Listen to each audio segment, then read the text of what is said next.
Little tip, I always put tape over that. You don't want to lose your piston, your O-ring. It's probably recommended that you replace your O-ring, but I've been able to put the nut back on there and not have leaks. So, but you definitely want to put some kind of tape over it. Well, we got her soaked down. It's give it a few minutes. Let that foam come through. Oh man, another great Monday. We're gonna get some people cooling.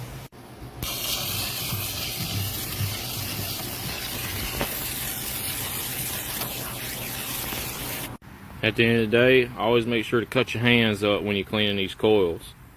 Be a man.